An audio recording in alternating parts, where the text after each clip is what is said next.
So I originally came from the Midwest, and I moved to Seattle about 13 years ago, and I've been here ever since, and I'm very happy to be here. This is a great place for writers, and if you look around in all genres, there's actually a ton of us here. I'm not sure what it is, if it's the climate.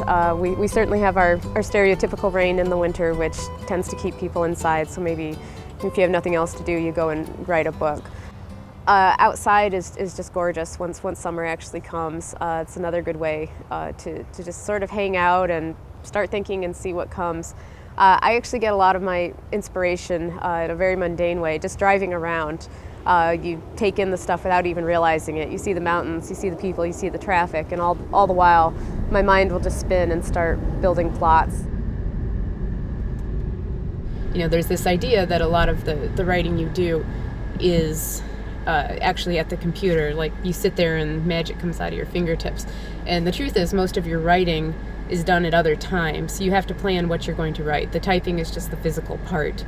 And if you don't have that idea, you can sit in front of a keyboard and nothing will happen. So it's these quiet times that you really need to sort of figure out, okay, what is going to happen when you put me in front of the keyboard again?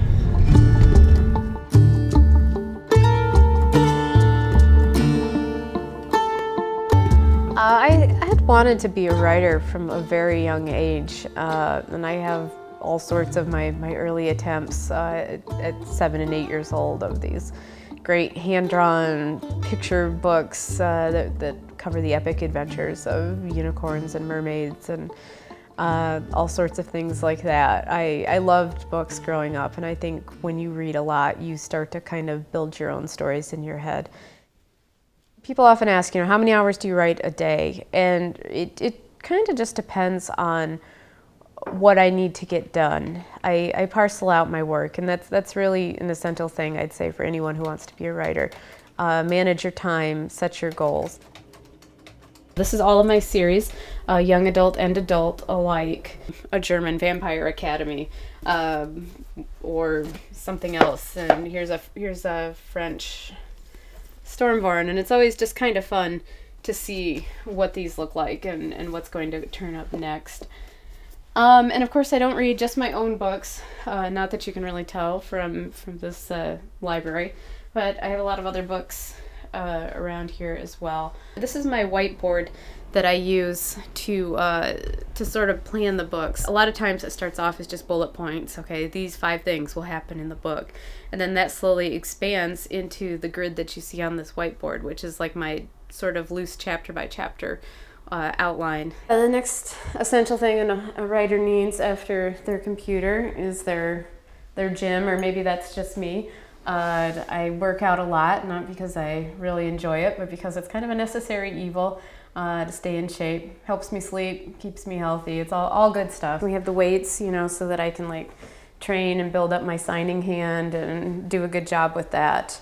Yeah, if you need this when you sit around all day at your desk, it's a great job, but it'll put on the pounds if you're not careful.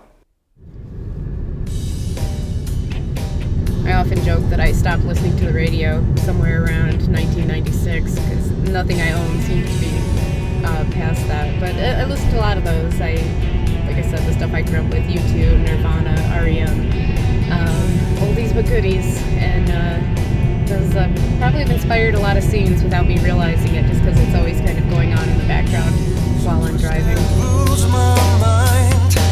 I keep the pics on over time. I fill your hearts with hate and fear.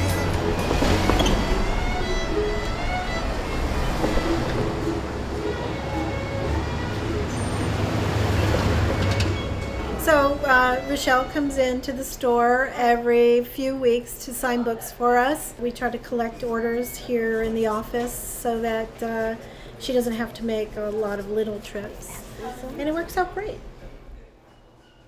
They always have a standing display here for my books, which is really great. It's not really my job, but I find it helpful to come through and straighten some of these for them, just so we all know how to find them and where everything's at.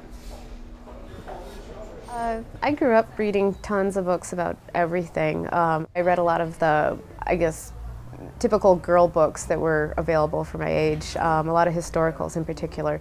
The Little House on the Prairie series was really hot when I was in elementary school. It still is, as it should be. It's a great series. This was a huge favorite. Anne of Avonlea, Anne of Green Gables, the whole Ella Montgomery series. Loved these. I didn't read a lot of fantasy and sci-fi when I was younger, not because I didn't like it, just because there wasn't much for that age, but I was still getting a lot of that sort of epic, character-rich story building, even in historicals like these.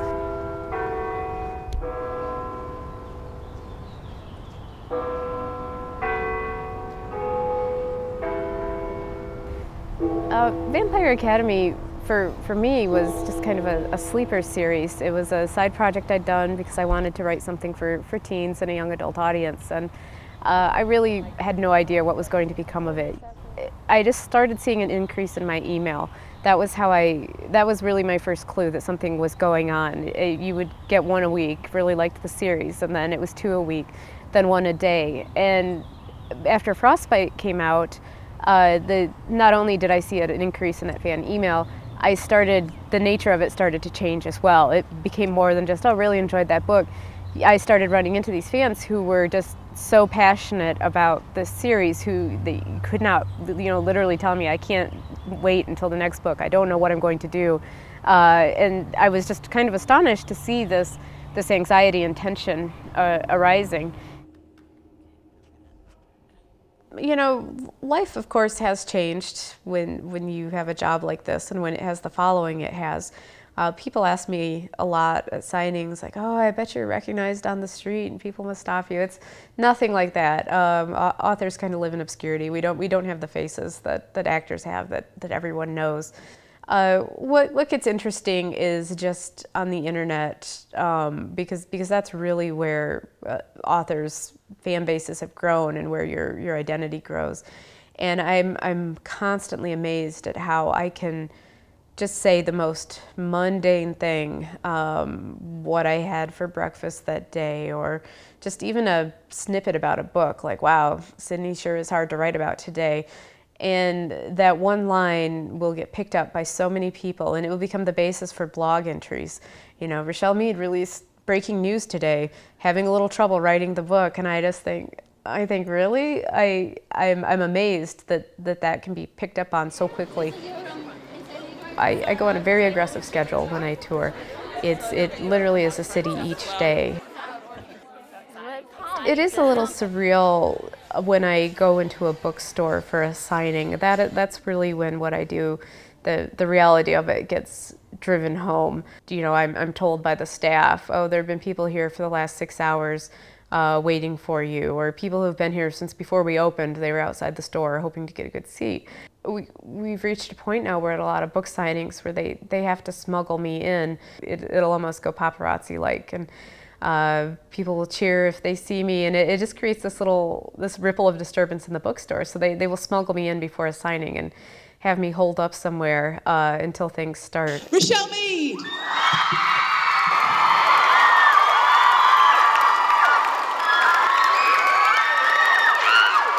I do try to have a normal life, work during the day, have dinner and evening with my husband. My husband and I are huge fans of terrible monster movies. Piranhaconda or Mega Shark, Frankenfish. It's just, and it's always some terrible hybrid creation that has gone awry due to man's hubris, and it goes on a rampage. And we just love that. We love to get friends over and watch these so bad they're good movies. But those are the kinds of things I just love. Again, it comes to being an observer of the world. I think you have to really appreciate its absurdities and what it has to offer. And so I do that for fun, and I do it for work, and it's great.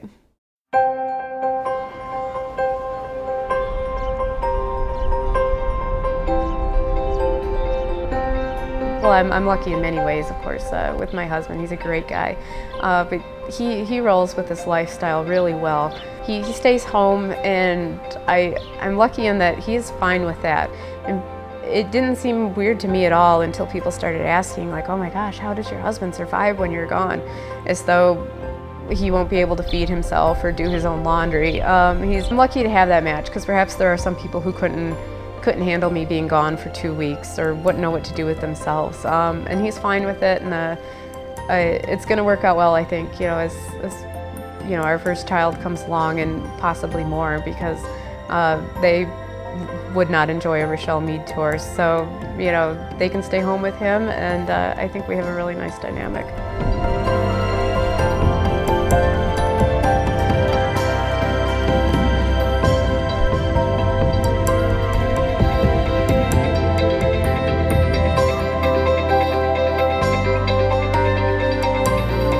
So for a long time, I've always regarded my books as my babies, but I think I'm going to have a wake-up call here soon when I get a real baby.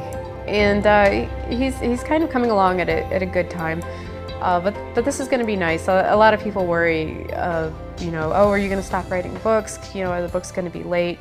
I'll have help. I won't be just watching my baby all day long while trying to also write a book. We'll have a daycare or nanny or something to kind of take that burden off.